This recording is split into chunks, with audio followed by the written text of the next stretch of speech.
Okay, Lone Wanderer here again. So to follow on my rant on the part one video about a little bit about problems with people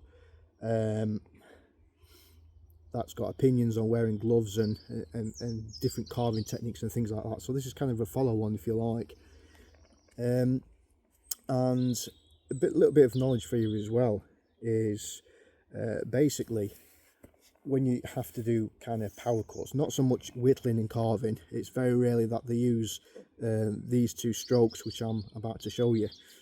Excuse me. But it's basically trying to explain to you common sense, and common sense with using sharp tools comes down to experience mostly, and you have got to be 100% confident in your tool and in your abilities to use that tool. Okay, so another common cause for accidents is basically you've got no faith in the tool because you've kind of not had enough practice with it, you've not bonded with it, and that's can lead to accidents as well as improper techniques and things. Technique has got everything to do with what you're doing. It doesn't matter if it's bushcraft or whittling, carving or whatever, but technique is everything, because if you've got the right technique, things can very rarely go wrong, and if it does go wrong, it's normally something simple like you've not stropped your blade, or maybe you're too tired, maybe you've not given yourself a break, maybe you're distracted, maybe you're talking to somebody at the same time as you're doing bushcraft or carving or whatever it may be. We're only human at the end of the day, so don't expect to ever do bushcraft or carving, whittling or anything like that. Don't ever expect that that nothing will ever happen to you, because chances are it might do. You might get cuts, you know, touch wood that you won't, but you know, I've found every person I've ever talked to in the world of bushcraft, survival, you know, whittling, things like that, that somebody at some stage have cut themselves. That's because we're using sharp tools. Okay, that's the other reason. But we can minimize that by getting to know our tools, getting to know what you can do, getting to sharpening, getting to know the right techniques. There's plenty of YouTube videos and plenty of books out there that can show you and tell you, and then it's up to you guys to come out in the field and then practice the techniques. But ultimately, it is down to you. It is down to you. The way you use your knife, the way you look after your knife, the way the techniques that you use. I mean, you might find your own technique might be different to somebody else's technique, but you prefer your technique, you know, and if you're happy with it, then stick with it. You know, there's no rules or regulations or law about doing which way is the right way and things like that. But from a health and safety perspective, knowing which way is the short pointy end and which way is the blunt end, you know, the handle, does help quite a lot. But I'm going to show you two techniques, two of which is my favourite one, and kind of an obvious way, and well, kind of I'm not going to really say a right way and a wrong way, but I'm just going to show you how much difference in just changing that technique, how much it does. Okay, so this is a piece of ash. It is very hard because it's been cut down many seasons ago, so as you can see, very hard, definitely not green. So yeah, so I'm going to use this because I think by using green wood that's too easy, so I'm going to use something that's really hard to show you. Okay, and the difference in changing your technique.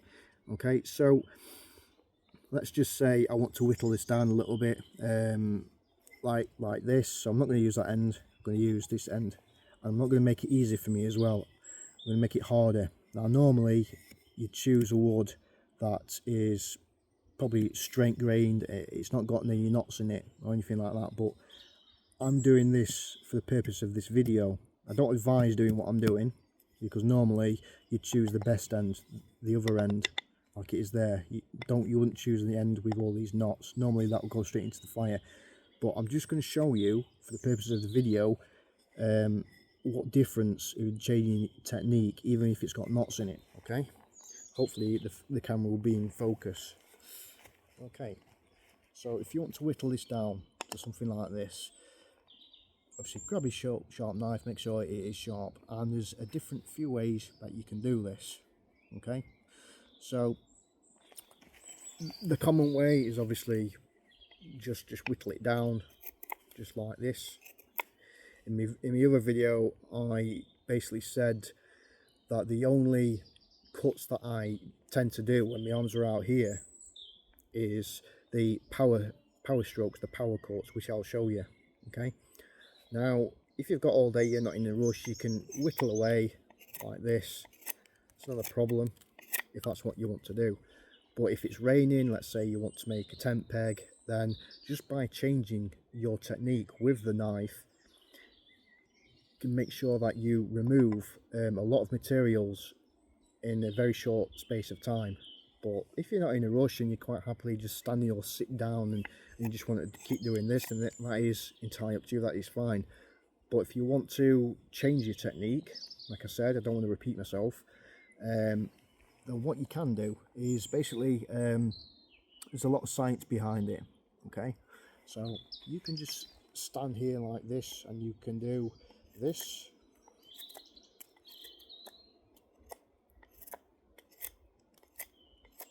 And if your knife's razor sharp like this, it will accomplish it. And you can see there, it is removing it, but it's taking its time removing the materials. But I'm going to show you now, just by changing the technique, how you can remove that material in a short space of time with a knife. So you're not chopping it with a knife, you're not, or an axe or hatchet and everything like that, you're just doing it with a knife. Okay, so think about there's a lot of science behind it, a bit like when you're making a fire. There's a lot of science behind making a fire, which again I'll go into. But it's changing your stance, changing your technique. So number one, if there's a lot of material to whittle down, I will always do it standing up. I'll never sit down if I need to take a lot of materials up. If you've got no choice but to sit down, then by all means sit down. But if you need to remove a lot of materials, it's a lot easier to stand up than it is to sit down, because you can get more power to remove the materials standing up than you can sitting down. Okay, so number one, if you can, stand up. Right, number two, rather than standing straight like this and doing it forward, or doing it there, a little bit of power, but we need more power, don't we? Okay, so just by changing your position, your stance. So a bit like, probably wrong comparing bushcraft to boxing, but I'm going to use it as a scientific overview anyway. So when you look at boxers, or if you've ever done boxing in your life, footwork and your stance is just as important as obviously throwing the actual punch. Okay, so you get more power out of a punch if you put your full body weight behind it and then suddenly launch this into a lethal weapon out there. So you're never going to get much power just by just jabbing here. Okay, all the power comes from your waist and it comes out here. Now this is a bushcraft, it's not boxing or martial arts or anything like that, but the same principle can be applied when you're carving. Okay, so you want to use your whole arm and your tool, your knife, into a tool. So your whole side, your arm, your waist, everything, you want to use this as a tool. And the way we can do that is, like I said, similar in boxing, is to put more leverage behind it, and we can do that. So instead of going like this or like that, right, we change the footwork. Okay, so number one, we'll bring it to your dominant side, which is probably your right side if you're right-handed. So just change your technique. So I'll do it sideways. Okay, so bring it to the side like this. Now your lead foot is in front, okay, but it's not out here obviously, because if you slip with your knife, some nice soft bits in there which is going to be quite nasty. So your foot, your leg is always behind the knife. Okay, so your knife arm is there, your leg is there. Now your rear foot, to generate even more force, instead of being forward, it needs to be a little bit further back, not too far, because you don't want to be overbalanced. Okay, so change it to the side, try and get this on camera. So instead of doing it front, change it to the side to here. Now what you want to do, like I say, your rear foot needs to be just slightly shoulder width apart, so you can comfortably twist like this. And what we're going to do is we're going to put all that weight from here and through your arm, and we're going to extend this. So with an overhand grip like this, you're going to grip your knife tight, and that's why your knife needs to have a comfortable handle, by the way. Okay, and you're going to bring your arm up like this, and the whole work this, like this. So that's the position. So you're not at the front, you're not at this side, you're at your dominant side.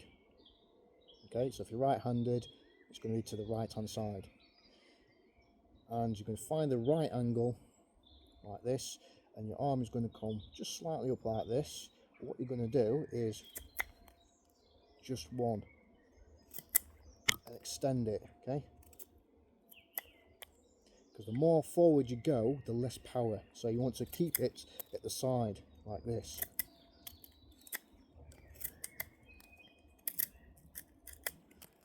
And the reason why the knife is getting hung up is because at the start of this video, if you remember, I says I'm going to make it very difficult for me. So this has got one, two, three, four big knots in here, and this is why I'm showing you for the purposes of the video. Normally I wouldn't do it obviously with knots, but for the purpose on how power strokes work, okay, up here, down. Depending what knot, I've done another knife video as well, which is knife grinds. It all depends as well what grind you've got on your knife. So if it's, let's say, a saber grind, flat grind, then what you would be doing is, instead of pushing, you'd be slicing. So it's like this. Okay. So your wood, keeping the wood close to your body, and all your power is coming from here. Now, so okay, so that's number one. Foot position, arm positioning, knife in front of you, get plenty of leverage away from you. So you're not going in front, you're not going to this side, you're going to your dominant side, and you're putting all your power and just levering it. So this is obviously, the wood is close to your body, and then suddenly, boom, all the power is coming from there. Okay, so I'm not teaching boxing, martial arts or anything like that. It's just changing your technique.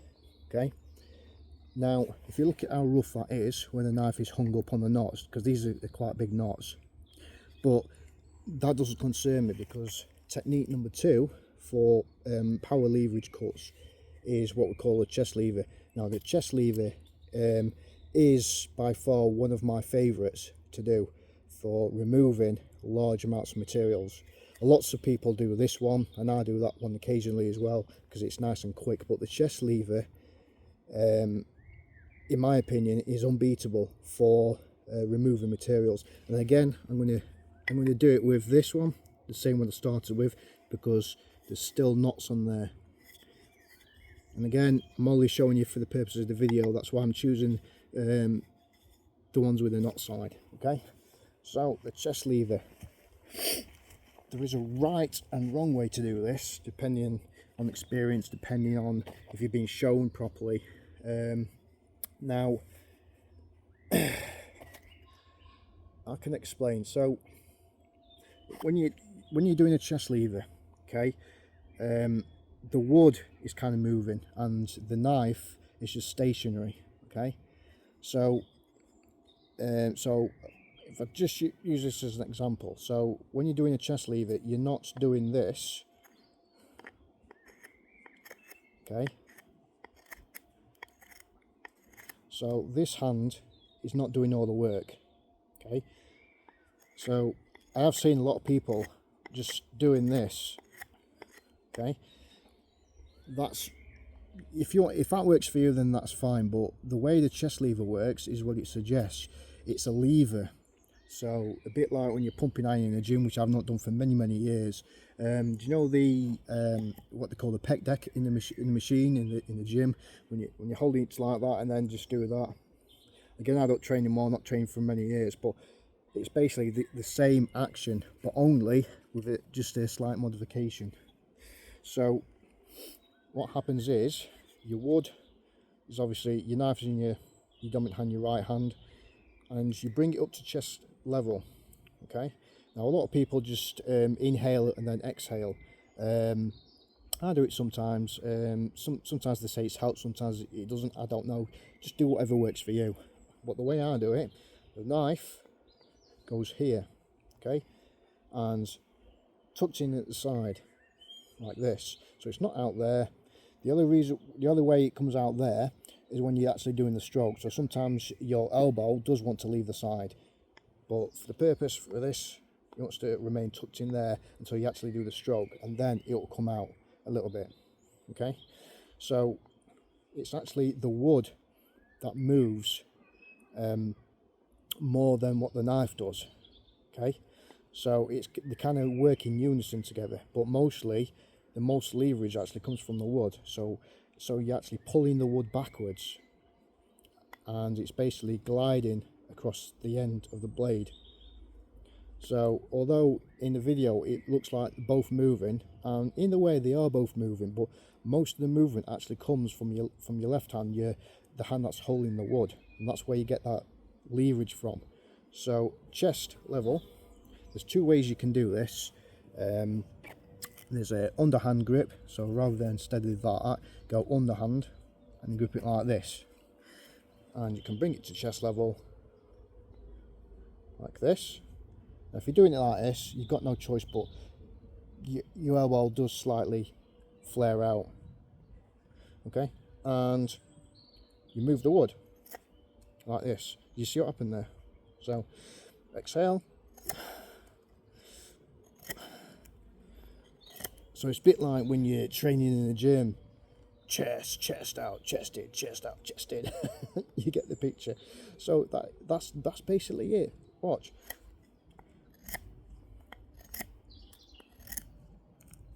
Not. I just try that. If you've never done it before, just try it. Right? I mean, the amount of material you can remove just by doing that is incredible. Yeah. It's weird. It's not something that is.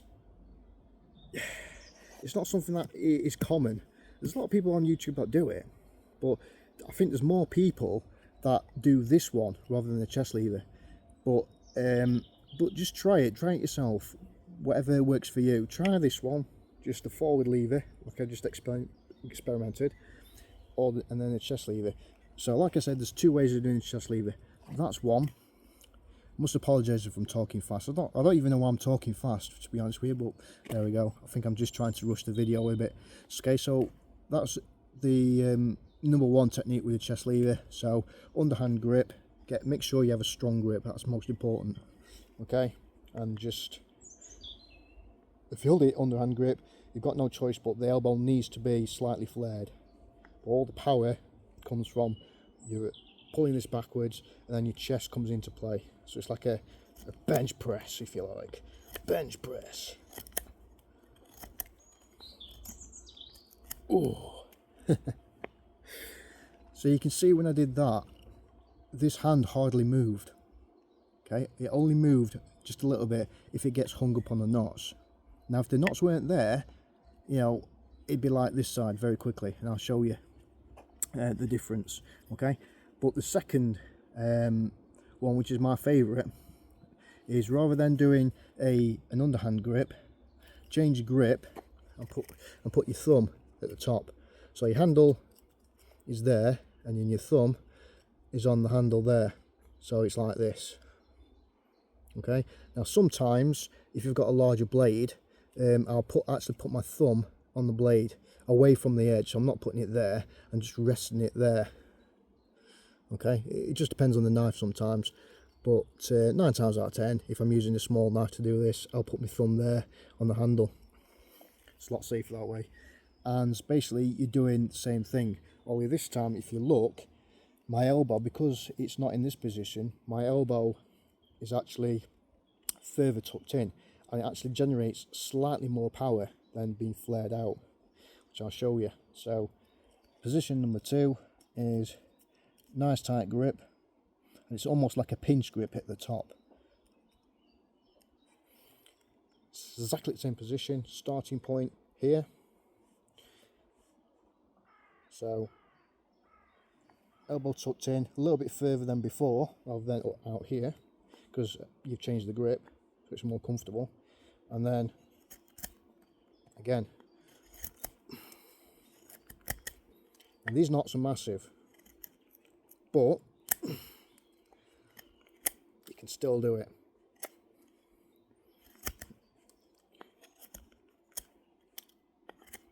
Okay, but look how much material it's moving, and that was the hardest side because that was knots. Now normally when I do it, or anybody should do it, nobody really should be working with knots. I just wanted to show you that it's still possible and how much power that generates. Okay, so there's no knots on this side, so I'll be able to show you in reality. Okay, so again, exactly the same again.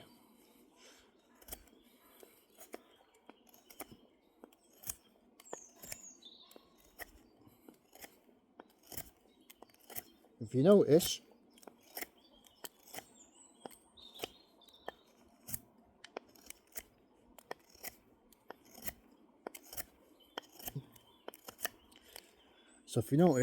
I'm hardly shifting this side.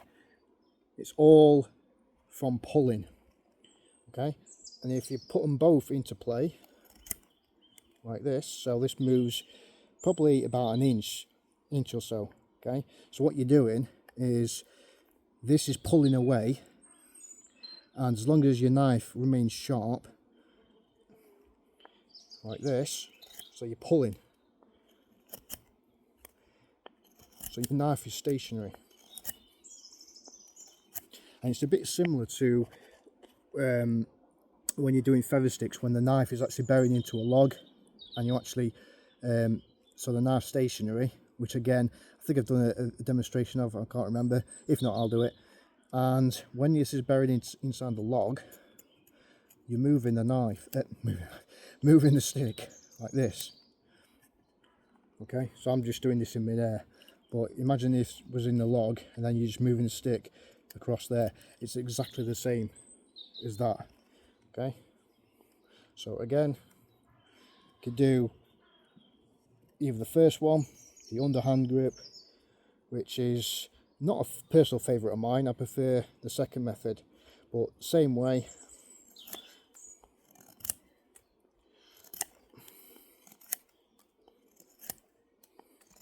Remember to keep the knife away from you, so you don't want your knife up here and doing it up here. That's just going to be stupid. So the knife is always got to be away from your face. And rather than up here, where there's a possibility where it's going to either slip, but all the power is actually generated as well down probably the first inch portion of the blade, not up here, because from here onwards that's more for detail work or just quick slices, just doing quick slices, yeah. But for your power strokes, your power cuts, it needs to be down here, so closest to the handle the better, so you could really get, if you put it there, you can really get that leverage. Bear in mind this is seasoned ash, very hard wood. Okay, so it's stuck there, so if it's stuck, you change the grip and change it to that one. And you can see how clean them cuts are and how much material it takes off by doing chest lever. And it's not exhausting either. I think it's probably more exhausting doing this one, trying to whittle it down, and more hand ache and wrist ache and forearm ache than actually doing it this one. You know, I can do this for ages and it's a lot better than doing that one.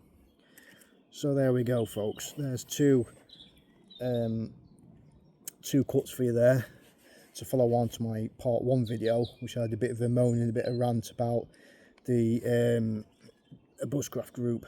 But what I'm trying to say is it makes a big difference with changing your technique. Makes a massive difference, because you're not trying to make it harder for yourself, you're trying to make it easier for yourself. That's the whole point of bushcraft. You know, it's the same as when you're doing bushcraft and trying to make a fire. You want to make things easier, not harder for yourself.